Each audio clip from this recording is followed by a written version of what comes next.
बिस्मिल्लाहिर्रहमानिर्रहीम। अस्सलाम वालेकुम नादरीन, आप यूट्यूब चैनल देख रहे हैं। मैं इमरान खान हूँ। नादरीन, खैबर पख्तूनख्वा की सूरत हाल जो है वो बहुत ख़राब हो गई है और बारिशों की वजह से, सैलाब की वजह से बड़े पैमाने पर तबाही हुई है। बहुत सारे ऐसे शहर हैं जिनके बारे में मैंने आपको पिछले वीलॉग में भी बताया और अब भी मैं आपके सामने तफसीलात रख लेता हूँ कि बाजोड़ में और बुनेर में बहुत ज़्यादा तबाही हुई है। अपर दीर में, लोअर दीर में तबाही हुई है, स्वात में तबाही हुई है, शांगला में सैलाब आया है, दरियाए सिरन में और नारान जाने वाले इलाकों में भी सूरत हाल ख़राब है। खैबर पख्तूनख्वा की हुकूमत ने एक तरह से एमरजेंसी नाफिज कर दी है। कई इलाकों में आमदोरफ्त बंद है। हेलीकॉप्टर के ज़रिए से इमदाद देने की कोशिश की जा रही थी।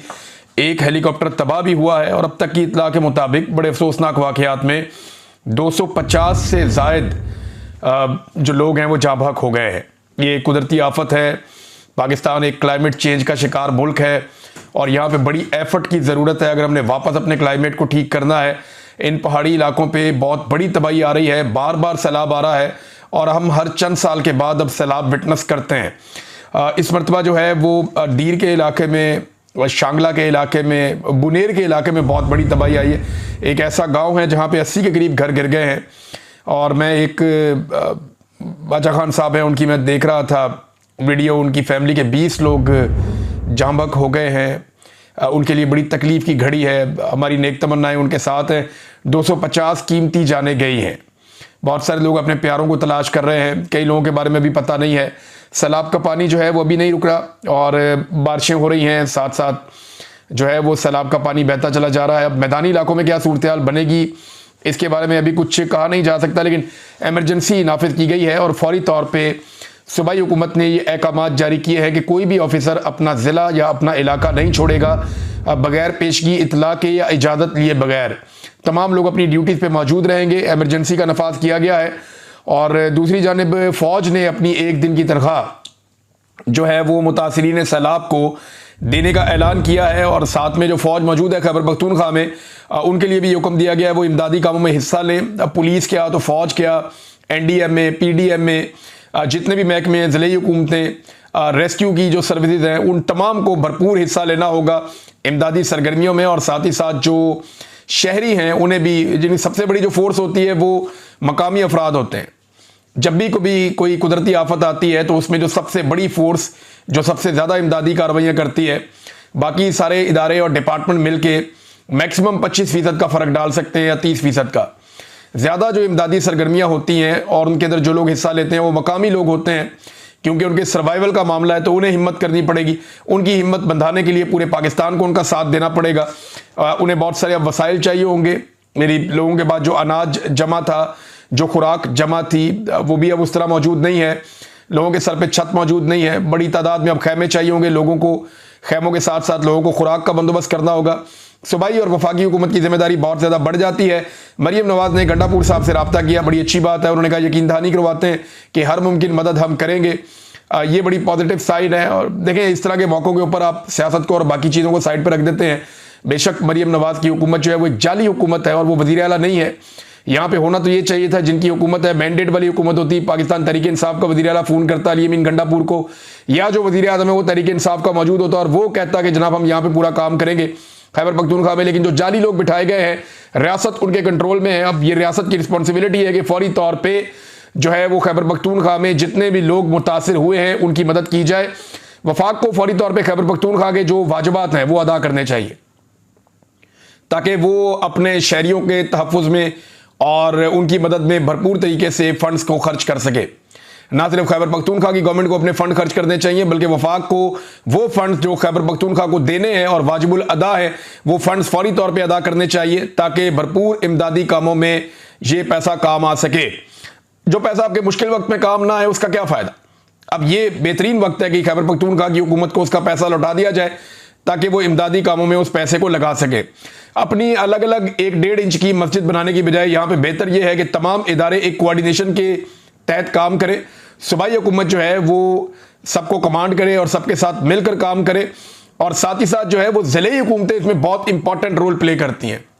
देखें, अगर किसी जगह पे जमात इस्लामी की लोकल नुमाइंदगान जमात इस्लामी के हैं या फजल रहमान साहब की पार्टी के हैं या PTI के हैं या किसी और पार्टी के हैं, उनके ज़रिए से जब आप काम करवाएंगे तो ज़्यादा इफेक्टिव काम होगा। इस वक्त अपनी अपनी सियासत भूल जाए, एस्टेब्लिशमेंट अपनी सियासत भूल जाए, सियासी जमातें अपनी सियासत भूल जाएं और सबको मिलकर इस वक्त सैलाब मुतासरीन की मदद करनी है। और उसके लिए जो सबसे बेहतरीन मैकेनिज्म है वो मकामी हुकूमतें हैं, यानी जिसको आप काउंसलर कहते हैं, मकामी जो मेयर होते हैं या नाजिम होते हैं या निचले लेवल पे जितने भी काउंसलर्स वगैरह हैं, वो ज़्यादा बेहतर काम कर सकते हैं। वजह यह है कि वो ग्राउंड के ऊपर लोगों के साथ जुड़े हुए हैं, उन्हें एग्जैक्टली पता है कि उनके इलाके में यूनियन काउंसिल में कितने घर गिरे हैं, कितने लोग जो है वो बेघर हुए हैं, कितने लोग जो है जाँ बहक हुए हैं, कितने लोगों का क्या नुकसान हुआ है। तो यहाँ पे मकामी नुमाइंदगान को, जो वहाँ के लोकल लीडर्स हैं, चाहे उनका ताल्लुक जिस भी पॉलिटिकल पार्टी से, उनको मैक्सिमम इस्तेमाल किया जाए ताकि लोगों की भरपूर तरीके से मदद की जा सके। 250 अफराद जाँ बहक हुए हैं, ये छोटा नंबर नहीं है, और ये आनन फानन सब कुछ हुआ है, बिल्कुल किसी को समझ ही नहीं आई, इतनी तेजी से सैलाब आया है और बड़े अजीबोगरीब मनाजिर हमने देखे हैं, बड़ी तबाही हमने देखी है खैबर पख्तूनख्वा में, और अभी आदादोशुमार मजीद आ रहे हैं, उनके बारे में हम बात करते रहेंगे। सैलाब मुतासरीन के लिए सबसे ज़्यादा मदद पाकिस्तानी खुद कर सकते हैं, पाकिस्तानियों को बढ़ चढ़ के इसमें हिस्सा लेना चाहिए, और इसके लिए हम रिकमेंड भी करेंगे कि कौन लोग बेहतरीन काम कर रहे हैं, और उम्मीद है आने वाले दिनों में हम लोग भी काम शुरू करेंगे। मेरे पास पाकिस्तान में पूरी एक बहुत बड़ी टीम थी, मैं उनसे गुजारिश करूंगा वो एक्टिव हो जाएं सब लोग और भरपूर तरीके से मदद करें। जो मेरे से बन पड़ेगा मैं हाजिर हूं हर तरह की खिदमत के लिए, और जो बाकी लोग मौजूद हैं वो अपने हमवतनों की मदद के लिए आगे बढ़ें।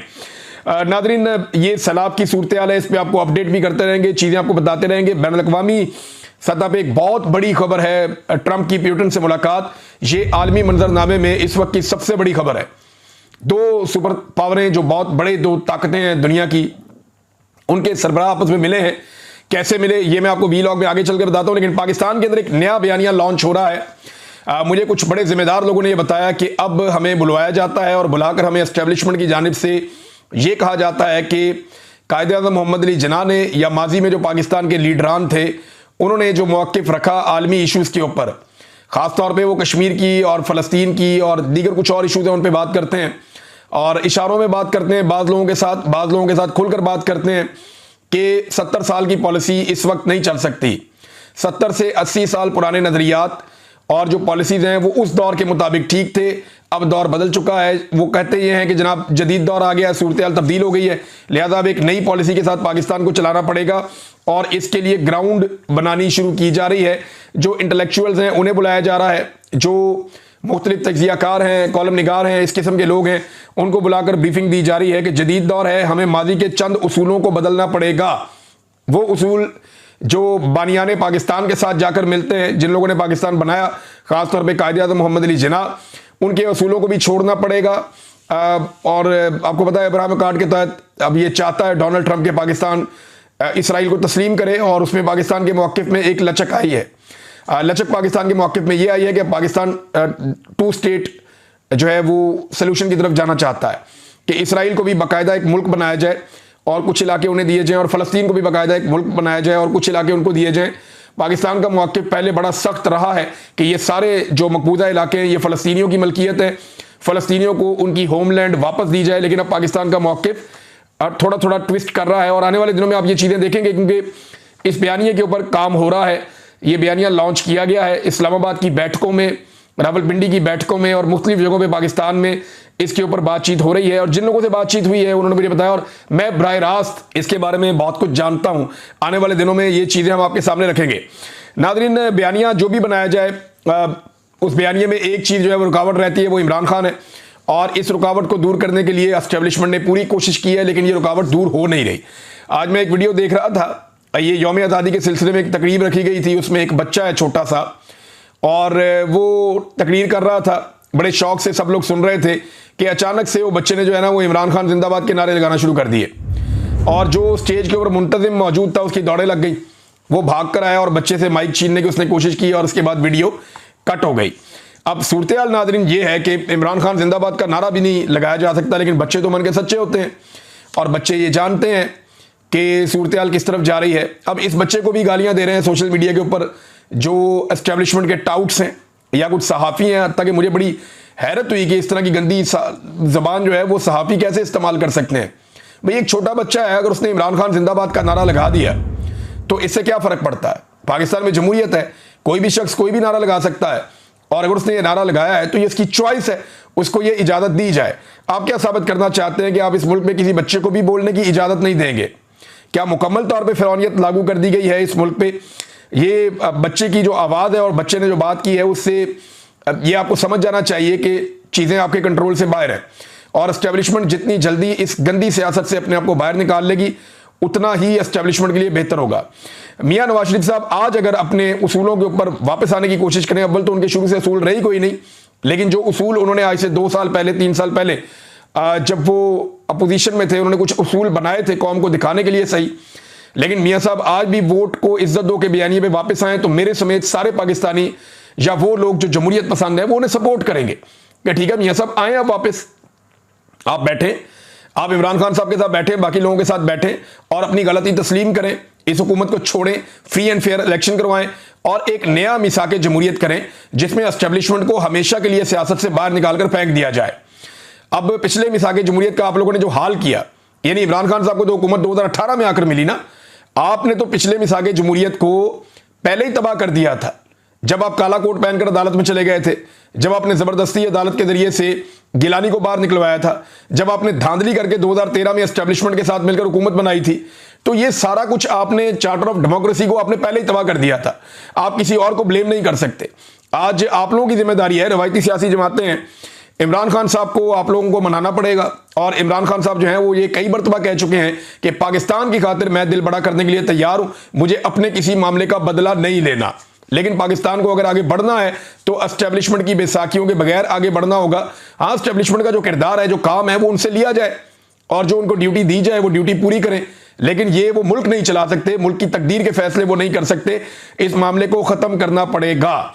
नादरीन, इंतखाबात में धांधली के हवाले से एक सर्वे और हमारे पास मौजूद है रिपब्लिक पॉलिसी का, और वो ये कहते हैं जनाब कि ये सर्वे हमने करवाया लाहौर में कि 2024 के इंतखाबात में लाहौर के शहरी क्या समझते हैं कि धांधली हुई या नहीं हुई। सिंपल क्वेश्चन ये है कि क्या आप समझते हैं कि 2024 के इंतखाबात में 8 फरवरी को जो हुए उनमें धांधली हुई या नहीं हुई? तो लाहौर के 87% 87% शहरी ये समझते हैं कि 2024 में जो 8 फरवरी को इंतखाबात हुए थे उनमें धांधली हुई है। ये तो बेचारे मियां जावेद लतीफ साहब खुद कहते हैं कि हम तो इलेक्शन हार गए थे, हमें तो जबरदस्ती लाके हुकूमत में बिठाया गया है। यानी एक ऐसा आदमी भी है PMLN में जो खुलकर ये बात करता है, और इस बात पे मैं मियां जावेद लतीफ साहब को दाद देना चाहता हूं कि चलो उन्होंने खुल के बात तो की कि हम तो इलेक्शन सारे हार गए थे, हमें तो जबरदस्ती ये हुकूमत दी गई है। यही बात राणा सनाउल्लाह साहब भी इशारों में कर चुके हैं। PMLN के और बहुत सारे लोग भी ये बात करते हैं कि जनाब ये हमारे साथ ज्यादती की गई है, हम तो इलेक्शन हार गए थे, मियां साहब तो तकरीर किए बगैर वापस चले गए थे, पाकिस्तान तहरीक इंसाफ इलेक्शन जीत गई थी, लेकिन फिर हमें बुलाकर जबरदस्ती हुकूमत हमारे हवाले कर दी गई। 87% लोग कहते हैं कि धांधली हुई है इंतखाबात में, सिर्फ 5% लोग कहते हैं कि नहीं हुई। अब ये 5% लोग कौन है? ये कट्टर कोई PMLN के लोग होंगे जिनको लगता होगा कि नवाज शरीफ साहब इलेक्शन ठीक जीते हैं या उन्हें हुकूमत ठीक मिली है। हालांकि जो इतलात आ रही हैं उनमें मुबैना तौर पर यह भी बताया जाता है कि नवाज शरीफ साहब के और यास्मीन राशिद साहबा के इलेक्शन में जब RO ने इनकार कर दिया कि वो धांधली नहीं करेगा तो उस पर मुबैना तौर पर तशद्दुद भी किया गया उस RO के ऊपर, और नया RO लाया गया, उसके ऊपर पैसा खर्च किया गया और फिर उस RO के जरिए से जाली फॉर्म 47 जारी करवाए गए जो इंतहाई ढीले किस्म के हैं। यानी नवाज शरीफ साहब को जब चाहे बाजू मरोड़ दें उनका, जब चाहे उन्हें कंट्रोल कर लें। 8% लोग जो हैं वो ये कहते हैं कि जनाब हमें पता ही नहीं है कि धांधली हुई है या नहीं हुई, लेकिन 87% एक बहुत बड़ा फिगर है जो इस सर्वे के मुताबिक ये कह रहा है कि लाहौर में धांधली हुई है। मरियम नवाज साहबा नादरीन पहुंच गई हैं जापान के दौरे पर, और जापान का दौरा उनका तय था, काफ़ी अरसे से पता था कि ये जापान जाएंगी। अब जापान में मरियम नवाज साहबा के 2 प्रोग्राम होने जा रहे हैं जिनके बारे में रोला पड़ा हुआ है। एक एम्बेसी के अंदर होने जा रहा है और एक कोई हॉल है जहां पे प्रोग्राम होना है। इन दोनों प्रोग्राम्स के लिए बड़ी अजीबोगरीब शराइत रख दी गई हैं वहां एम्बेसी और स्टाफ की जानिब से। यानी एक तो यह है कि एक बंदा जो इस प्रोग्राम में शिरकत करेगा, एक एक आदमी उसका पूरा बायोडाटा चेक किया जाएगा, उसका सारा रिकॉर्ड चेक किया जाएगा, देखा जाएगा कि ये आदमी किसी दौर में भी कहीं पे भी कोई एक पोस्ट भी इसने इमरान खान के हक में तो नहीं की हुई, और पूरी तसल्ली करने के बाद किसी भी शख्स को इस बात की इजाज़त दी जाएगी कि वो मरियम नवाज वाले प्रोग्राम में शामिल हो। अच्छा, दूसरा ये है कि जितने भी एम्बेसी का स्टाफ है, ये एम्बेसी अब एक नई जगह पे बनी हुई है। पहले जो एम्बेसी थी वो बड़ी कीमती जगह पे थी, बड़ी शानदार एम्बेसी थी। जरदारी साहब के दौर में एक स्कैंडल भी आया था इस पर कि इसको तब्दील कर दिया गया था।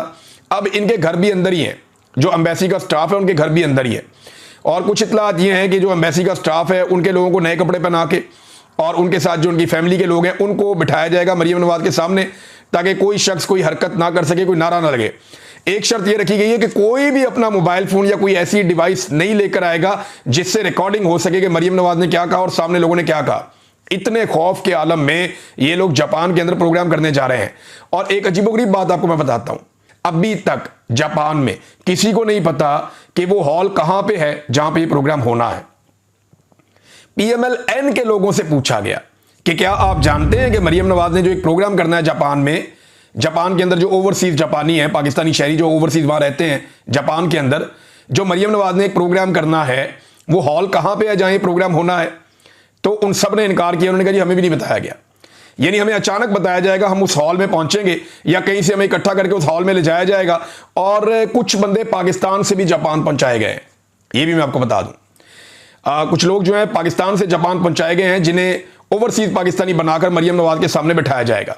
अब आप अंदाजा करें कि इतना खौफ है इन्हें अवाम का, ये किसी भी मुल्क में, जापान जैसे मुल्क में ये अवाम का सामना नहीं कर पा रहे, तो ये कहां पे अवाम का सामना करेंगे। अब नाज़रीन, अब तक की सबसे बड़ी खबर, आलमी सतह पे डोनाल्ड ट्रंप की और प्यूटन की मुलाकात हुई है।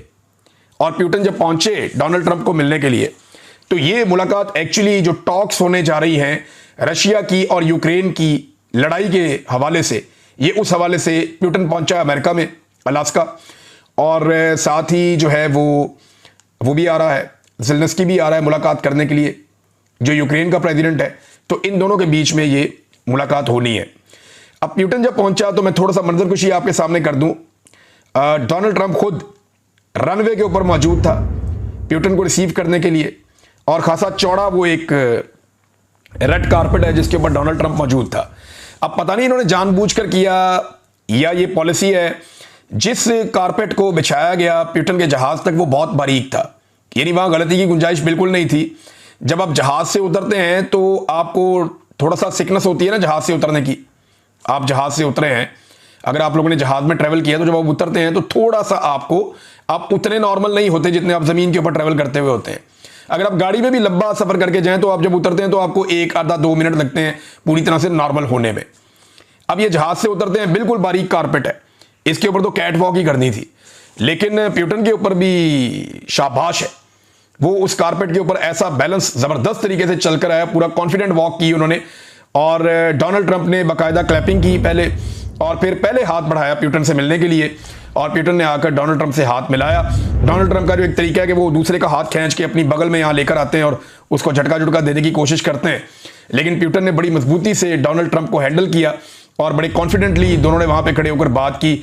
तो इसमें एक तो अगर ये शरारत थी तो काम नहीं आई, प्यूटन की जो वॉक है वो बड़ी शानदार रही, बड़ी कॉन्फिडेंट रही, बहुत बारीक कारपेट के ऊपर भी वो बहुत ठीक चलते हुए आए। और डोनाल्ड ट्रंप से उन्होंने हाथ मिलाया, मुसाफा किया। उसके बाद एक मीटिंग इन दोनों के बीच में हुई है।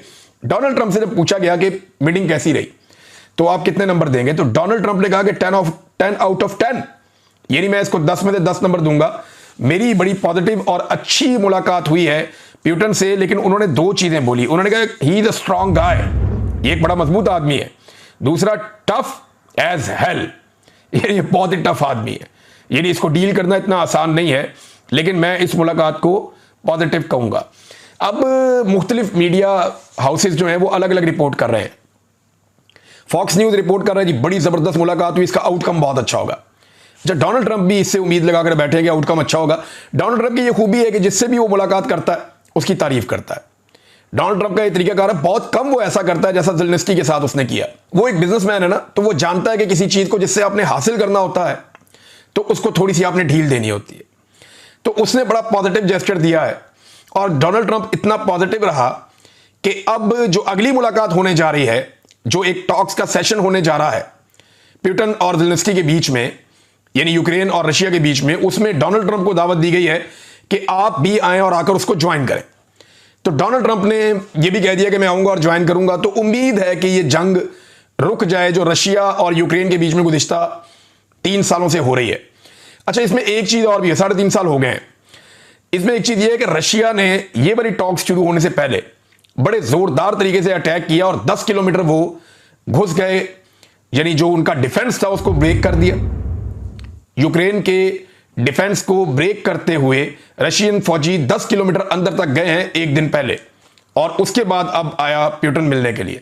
तो ये एक बड़ा मजबूत जेस्चर था वहां ग्राउंड पे भी, खबरों में भी, और प्यूटन का आना, यूं मिलना और फिर बैठ के बातचीत करना। तो ट्रंप ने कहा कि अब ज़ेलेंस्की के ऊपर कुछ चीजें डिपेंड करती हैं कि वो अब क्या करता है। ट्रंप के पास जो हथियार है वो टैरिफ का हथियार है, पाबंदियां लगाने का हथियार है। इस वक्त पूरे यूरोप ने, अमेरिका ने बहुत हथियार देकर देख लिया यूक्रेन को। रशिया का मुकाबला ये वहां पे नहीं कर सके। ग्राउंड पे रशिया का मुकाबला करना इतना आसान नहीं है। उनके पास दुनिया के बेहतरीन हथियार हैं, और अगर इस वक्त ये रशिया के साथ, यानी उसके ऊपर अटैक तो कर नहीं सकते, रशिया के ऊपर एटमी पावर है, बहुत ज्यादा ताकत है उसके पास, तो ये पुराना दौर तो है नहीं। और रशिया जहां पे लड़ाई कर रहा है वहां वो खुद बहुत मजबूत है। यूक्रेन को सारी दुनिया ने इतना असला दिया कि किसी मुल्क को अभी तक इतना असला नहीं मिला लड़ने के लिए। 3.5 साल में यूक्रेन ने दुनिया भर के हथियार रशिया के ऊपर चला लिए, लेकिन रशिया टस से मस नहीं हुआ। वो बहुत अग्रेसिवली उसने डील किया है यूक्रेन को, और वो पीछे नहीं हटा, हालांकि ये पसीने छुड़ा देने वाली लड़ाई थी। अब इस लड़ाई के अंदर मीडिया अलग अलग रिपोर्ट कर रहा है। कुछ मीडिया कह रहा है कामयाबी हुई है, CNN ये कह रहा है कि अभी तक कोई बड़ा ब्रेक थ्रू नहीं हुआ, लेकिन आने वाले वक्त में कोई ना कोई ब्रेक थ्रू हो सकता है, और ये एक बड़ी इंपॉर्टेंट डेवलपमेंट है। लेकिन एक बात याद रहे, इमरान खान साहब ने इसी प्यूटन से मुलाकात की थी, तो उसके बाद पाकिस्तान में रिजीम चेंज हो गया था। और रिजीम चेंज की खाली वजह यह नहीं थी, पाकिस्तान की एस्टेब्लिशमेंट ने पहले से तैयारी की हुई थी। जनरल बाजवा को एक्सटेंशन चाहिए थी, और एक्सटेंशन इमरान खान साहब ने नहीं देनी थी उस वक्त। बाद में बेशक इमरान खान साहब ने कहा भी कि यार अगर ये सारा कुछ एक्सटेंशन की वजह से, तो आओ मैं देता हूं, लेकिन इन चोरों को तो लाके ना बिठाओ। लेकिन जो उस वक्त बाजवा साहब हैं, उनके सर पे कोई और धुन सवार थी, और उस पे उनको जब ये मिल गया साइफर, तो इसको उन्होंने बतौर हथियार इस्तेमाल किया मिलिट्री एस्टेब्लिशमेंट को काबू करने के लिए, कि भाई अमेरिका का भी ऑर्डर आ गया, अब हम पीछे नहीं हट सकते। लिहाजा पाकिस्तान में रिजीम चेंज हो गया। अब इसी प्यूटन से मिलने से रिजीम चेंज हुआ था। आज वही अमेरिका रनवे पे खड़े होकर, उनका प्रेसिडेंट उसी प्यूटन का इस्तकबाल करता है और उसके साथ बातचीत करते हैं, और अपने उस हमायती के ऊपर दबाव डाल रहे हैं सुलह के लिए और जंगबंदी के लिए, जिसको उन्होंने दुनिया भर के हथियार फराहम किए थे। तो दुनिया के अंदर जो रियासतें हैं ना, वो अपना फायदा सोचती हैं। पाकिस्तान की एस्टेब्लिशमेंट अपना जाती फायदा सोचती है, अपनी रियासत का या मुल्क का फायदा वो बाद में सोचती है। यही एक अफसोसनाक पहलू है जिसका हमें दुख है, पूरे पाकिस्तान को दुख है। यानी एस्टेब्लिशमेंट अपने मफाद के लिए कुछ भी करेगी, ये तो हमें पहले ही पता था, लेकिन वो अपने मफाद को पाकिस्तान के मफाद के ऊपर हावी कर देगी, और अपने मफाद को पहले रखेगी और पाकिस्तान के मफाद को बाद में रखेगी, इसका आइडिया बिल्कुल नहीं था। और इस चीज ने पूरी कौम को धचका दिया और दुख पहुंचाया। नादरीन, इस वीलॉग का वक्त खत्म हो गया है, लेकिन मेरी गुजारिश है कि अपने हमवतनों की बहुत मदद करनी है। हम सब ने बहुत काम करने वाला बाकी है, और हम इस पे बात करते रहेंगे। सलाम मुतासिरीन के लिए दुआ भी करें, उनकी मदद भी करें, और हम इस पे नजर भी रखेंगे। जो हमसे हो पाएगा हम सब मिलकर करेंगे। अब तक के लिए इतनी, अपना ख्याल रखिएगा, अपने इस चैनल का भी। अल्लाह हाफिज।